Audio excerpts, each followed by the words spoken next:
1911년 남극 정복에 도전장을 내민 탐험가 두 사람이 있습니다. 노르웨이 출신의 아문센과 영국 해군 장교 출신의 스캇 경이 바로 그들입니다. 인류 최초라는 수식어가 붙어있던 탐험이었기 때문에 두 사람의 자존심 대결은 물론이거니와 나라의 명예가 걸린 큰 행사였다고 하는 것입니다. 이 두 사람의 준비 과정은 서로 다른 방식으로 진행이 되었다고 합니다. 아문센은 현지 사정에 통찰력을 갖고 있던 노련한 전문가를 초빙해서 탐험 시작부터 끝나는 날까지 모든 것을 계획하고 준비했다고 합니다. 모든 대원들이 일사불란하게 그의 지시에 따라서 거의 완벽할 정도의 준비를 마쳤다고 합니다. 그 덕분인지는 모르겠으나 55일 만에 남극점에 깃발을 꽂습니다. 그날이 1911년 12월 14일입니다. 남극점에 최초로 승리의 깃발을 꽂았다고 하는 것도 대단하지만 더 대단한 것은 대원 전체가 아무런 사고 없이 무사히 귀환을 했다고 합니다. 반면에 스캇 경은 어떻게 되었을까? 깃발을 꼽는 그 순간 이들은 진퇴양난에 빠져 큰 위기에 봉착해 있었다고 합니다. 스캇 경은 준비할 때부터 누구에게 맡겨서 시작한 것이 아니고 자기 스스로 많은 경험과 판단력이 있었기 때문에 얼마든지 나 혼자서 이 모든 일을 행해나갈 수 있다라고 자신하고 자기가 앞서서 모든 준비 과정을 진두지휘하게 됩니다. 그러나 탐험이 시작되었을 때 예상치 않았던 큰 위기가 발생합니다. 아문센보다 더 빨리 가기 위해서 모터 엔진이 달린 썰매를 준비하고 많은 물품을 실어 나를 수 있는 망아지를 동원해서 그래서 탐험을 야심차게 시작을 한 것입니다. 그런데 문제는 남극의 강추위를 모터 엔진이 견뎌낼 수가 없었습니다. 처음 출발할 때는 제법 속력 있게 탐험을 했지만 하루가 지나자마자 모터 엔진이 얼어서 터져 버립니다. 무용지물이 되고 맙니다. 애물단지가 되고 맙니다. 결국 버려두고 갈 수밖에 없었습니다. 설상가상으로 동원한 망아지들은 추위에 동상이 걸려 동사하는 이런 끔찍한 일이 벌어지게 된 것입니다. 결국 대원들 한 사람 한 사람이 그 물건을 나누어지고 사람의 힘으로 탐험을 해야 했는데 무려 한 사람당 100kg 이상의 짐을 실어 나가야 했다고 합니다. 한 발자국도 옮기기 힘든 그 탐험을 인간의 힘으로 하면서 짐까지 실어 날라야 했으니 그 고생이 얼마나 심했겠습니까? 악장고투 끝에 남극점에 도달하기는 합니다. 그런데 이미 34일 전에 아문센이 다녀갔다는 사실을 알게 됩니다. 빈손으로 돌아가자니 체면이 있지 않겠습니까? 그래서 생각도 못해 화석을 연구용으로 짊어지고 돌아올 계획을 세우게 됩니다. 가느라 모든 힘을 소진하고 에너지를 소비했던 대원들이 돌아올 때 화석을 또 짊어지고 돌아와야 했으니 얼마나 큰 고생이 뒤따랐겠습니까? 뭐 눈에 선하지 않겠습니까? 그 화석으로 인해서 행동이 느려지고 또 돌아오는 시간이 점점 길어지면서 급기야 추위와 굶주림에 죽을 수밖에 없는 극한 상황에 몰리게 됩니다. 그래서 어느 지점에 텐트를 치고 그 자리에서 다 죽기로 결심하고 그 밤을 보냅니다. 나중에 그의 시신을 찾기 위해서 그 지점을 찾아갔을 때 텐트 안에 작은 종이 조각이 떨어져 있었다고 합니다. 거기에는 이런 글이 써져 있다고 합니다. 우리는 신사답게 죽는다. 신사답게 죽는 것이 어떤 죽음인지는 알 수 없지만 모든 대원이 그 자리에서 다 사망함으로 인해서 그 탐험은 비극의 탐험으로 남게 됩니다. 문제는 무엇이었느냐? 탐험에 성공하고 실패하고 이 성패의 원인이 무엇이었느냐? 그 성패는 처음 준비 과정에서부터 결정이 되었다고 합니다. 현지 사정에 정통한 노련한 전문가의 지시를 받아서 처음부터 끝까지 준비하고 탐험했던 아문센 팀이 승리하게 되었고, 자기 경험과 자기 판단에만 모든 것을 맡기고 준비했던 스캇경의 팀은 실패할 수밖에 없었다라고 하는 것입니다. 누구의 지시를 따랐느냐라고 하는 것입니다. 성도의 삶이 성공적이기 위해서는 어떻게 해야 하는가? 그 비결이 무엇이냐? 뭐 성공이라고 말하기는 그렇지만 어떻든 신앙생활을 정말 행복하게 하기 위해서는 어떻게 해야 하는가? 그 비결은 하나밖에 없습니다. 주님의 말씀에 귀를 기울이고 그의 지시에 철저히 따랐느냐 따르지 않았느냐라고 하는 것입니다. 예수님의 제자라고 하면서 일꾼이라고 하면서 주님의 양이라고 하면서 주님의 지시를 따르지 아니하고 제멋대로 자기 판단대로 행동하고 있다면 그는 제자도 일꾼도 양도 아니라고 할 수 있을 것입니다. 그 말씀에 귀를 기울이지 않는 제자는 제자의 자격이 있다고 말할 수 없을 것입니다. 그렇지 않겠습니까? 오늘 본문 말씀에 보면 제자의 길을 걸어가는 데 있어서 어떻게 해야 그 제자의 길을 성공적으로 걸어갈 수 있는가? 주님은 십자가의 길을 내다보면서 그 길을 완주하기 위해 제자들에게 있어야 할 그 성공 요인이 무엇인가를 오늘 말씀을 통해 가르쳐주고 있습니다. 본 말씀 7절을 한번 다시 보겠습니다. 마침 구름이 와서 그들을 덮으며 구름 속에서 소리가 나되 이는 내 사랑하는 아들이니 너희는 그의 말을 들으라.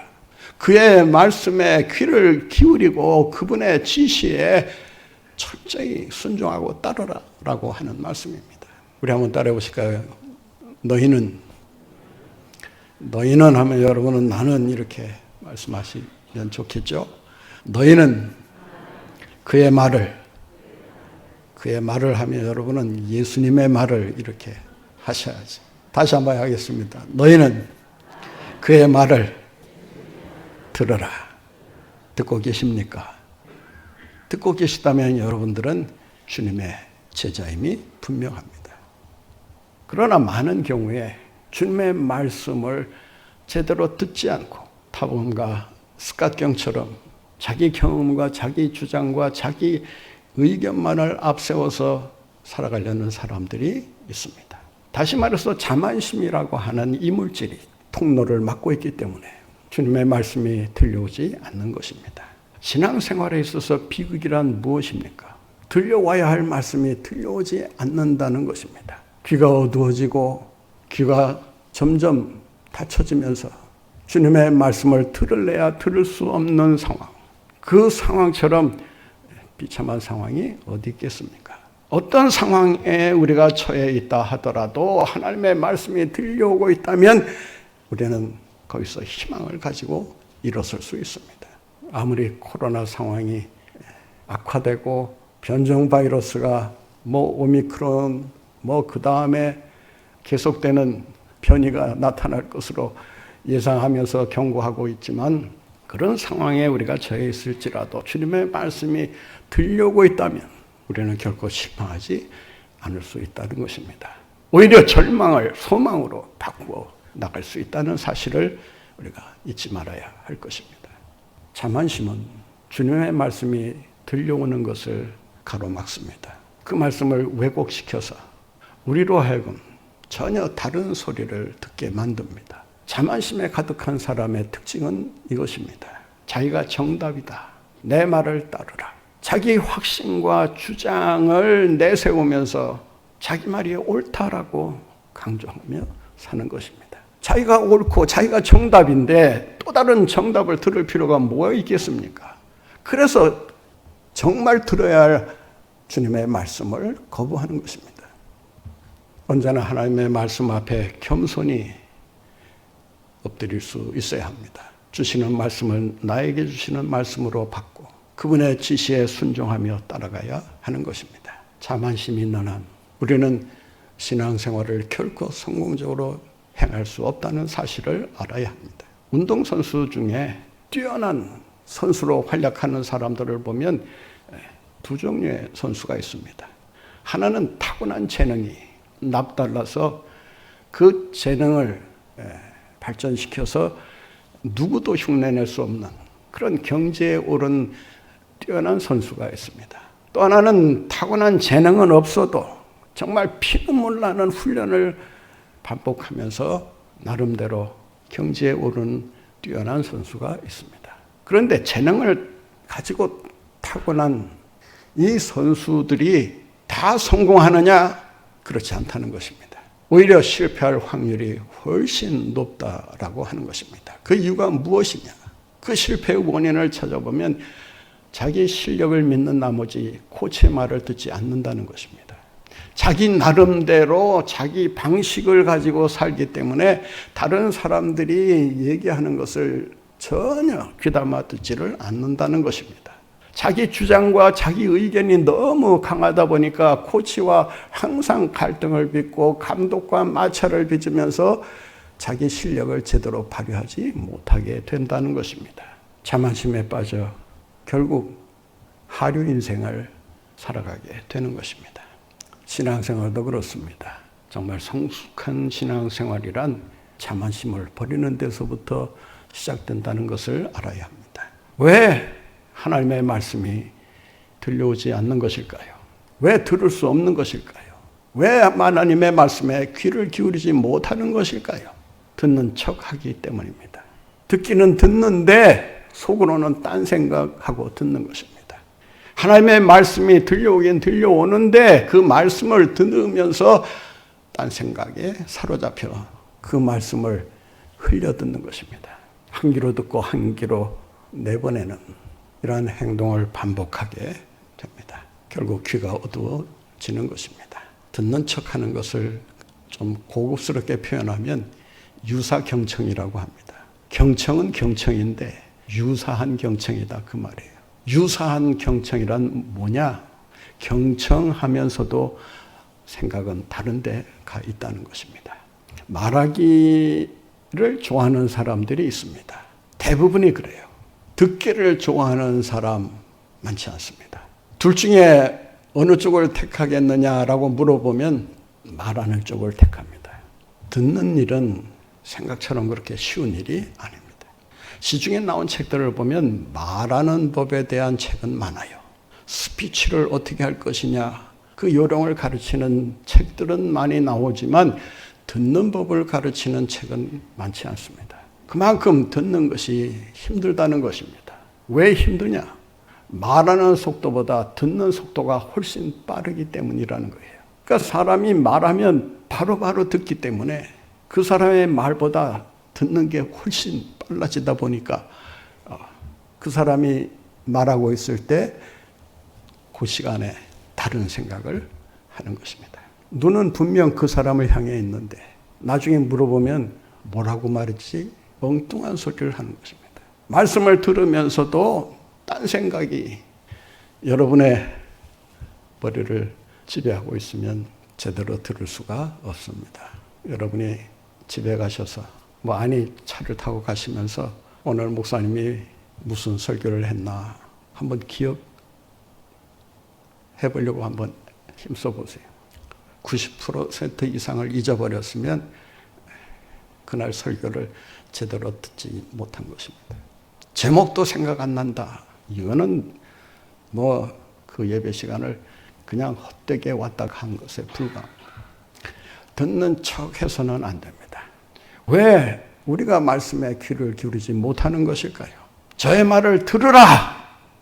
주님께서 우리에게 말씀하고 있는데 정작 우리는 그 말씀에 귀를 기울이지 못하고 있단 말이에요. 왜 그런가? 그릇된 가치관이 우리를 점령하고 있기 때문입니다. 말씀의 씨앗이 떨어져도 그 말씀이 싹을 틔우고 꽃을 피우고 열매를 맺어야 되는데 아예 싹이 나오는 것부터 그 기운을 막아버리니까 그 말씀이 우리 속에 역사할 수가 없는 상황이 되어버리고 마는 거예요.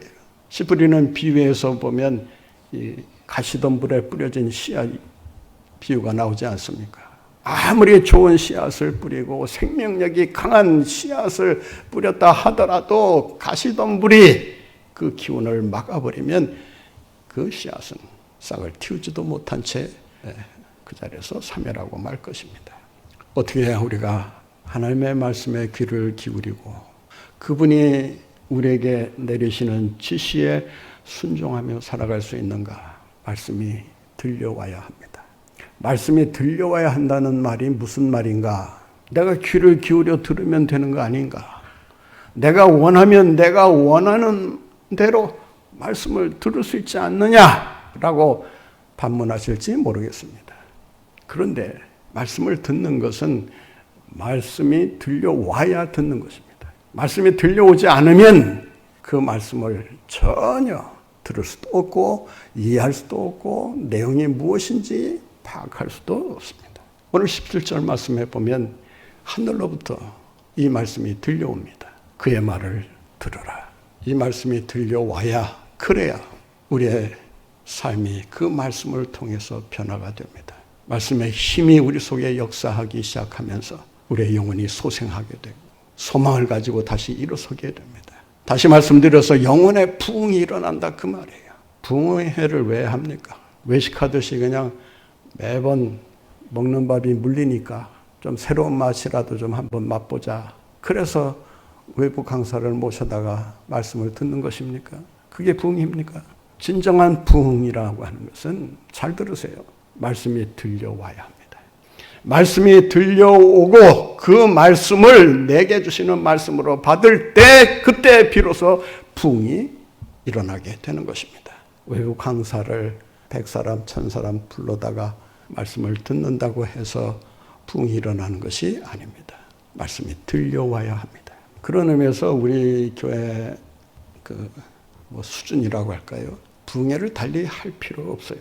제가 볼 때는 그래요. 왜냐하면 말씀을 듣는 분들이 참 많이 계세요. 근데 왜 해야 되느냐?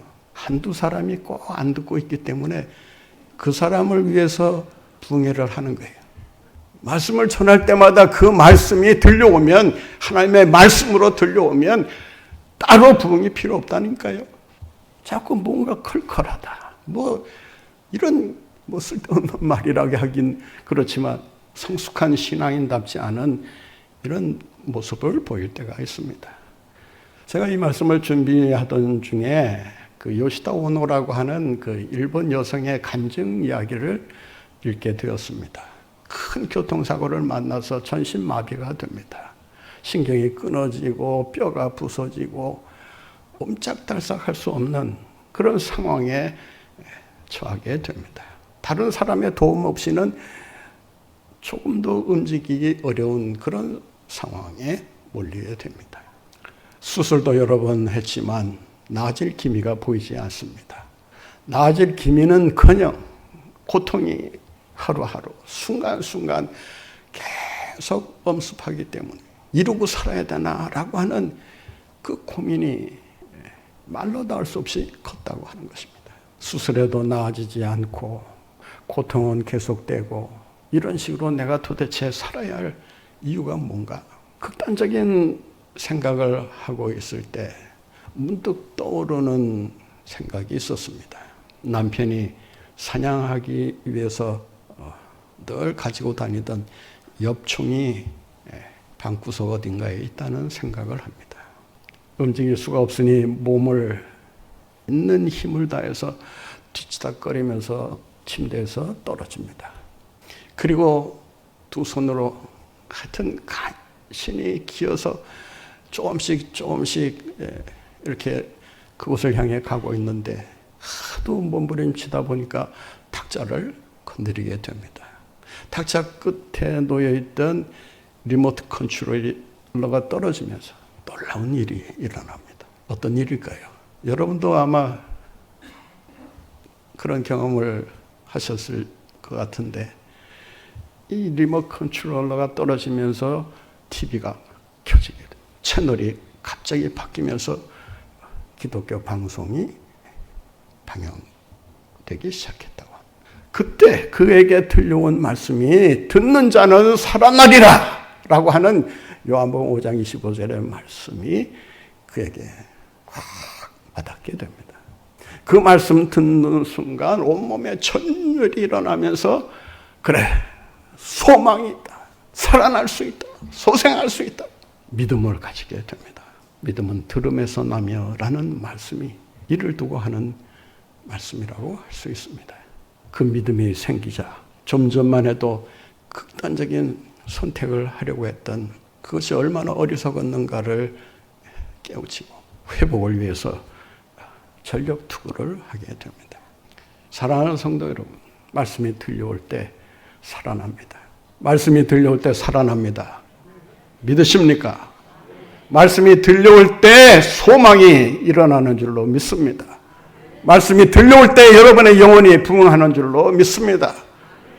들려와야 합니다. 말씀이 들려오지 않는 예배, 설교, 무슨 의미가 있겠습니까? 하나님의 말씀을 우리가 어떻게 귀 기울여 들어야 할까요?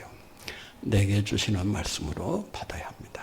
수천 수만 마디의 설교가 쏟아지고 있다 할지라도 내게 주시는 말씀으로 받지 않으면 그 말씀은 다 그냥 흘러가는 물에 불과합니다. 아무런 영향력을 나타낼 수 없습니다. 말씀의 힘이 역사할 수 없다 그 말이에요. 그 말씀의 힘이 여러분의 삶을 바꾸고 운명을 바꿀 수가 없다 그 말이에요. 내게 주시는 말씀으로 받아야 합니다. 백화점이나 놀이공원에 가보면 안내방송이 나옵니다. 전체를 위한 안내방송일 때도 있지만 때로는 어느 한 사람을 향한 안내방송일 수 있어요. 가령 아이를 잃어버렸다든지 귀중품을 분실했다든지 차 열쇠를 떨어뜨렸다든지 했을 때 와서 찾아가시오라는 방송을 내보냅니다. 그 찾아가시오라고 하는 방송에 가장 절실하게 반응하는 사람이 누구가요? 아이를 잃어버린 부모님 아니겠습니까? 귀중품을 분실한 그 당사자 아니겠습니까? 그 사람 외에는 그 안내 방송이 아무 의미가 없습니다. 뭐 아무 의미가 없다고 하는 것은 좀 과장됐지만 문제는 그 당사자입니다. 하나님의 말씀도 내게 주시는 말씀으로 받아야 그 말씀이 내 속에서 강력한 힘을 가지고 역사하기 시작하는 것입니다. 내게 주시는 말씀이 들려져야, 그래야 여러분의 인생의 모든 문제를 해결하고 성공적인 삶을 살아갈 수 있게 되는 것입니다. 어떻게 해야 우리가 하나님의 말씀에 귀를 기울일 수 있을까요? 오늘 말씀에 보면 모든 것이 다 사라집니다. 황홀한 신비 체험도 사라지고 하늘의 소리도 이제 저의 말을 들으라는 말씀으로 끝납니다. 그런데 남는 게 있어요. 8절 말씀 보세요. 같이 보겠습니다. 문득 둘러보니 아무도 보이지 아니하고 오직 예수와 자기들 뿐이었더라. 오직 예수만 보였더라. 예수님의 말씀을 분별하면서 들어야 된다 그 말이에요. 소리라고 다 똑같은 소리가 아닙니다. 예수님의 말씀이 무엇인지를 분별하면서 들어야, 그래야 우리가 실족하지 않을 수가 있습니다. 그 말씀을 들어야, 그래야 목자 되신 주님을 우리가 따르게 되고 목자를 통해서 주시는 풍성한 삶을 누리게 되는 것입니다.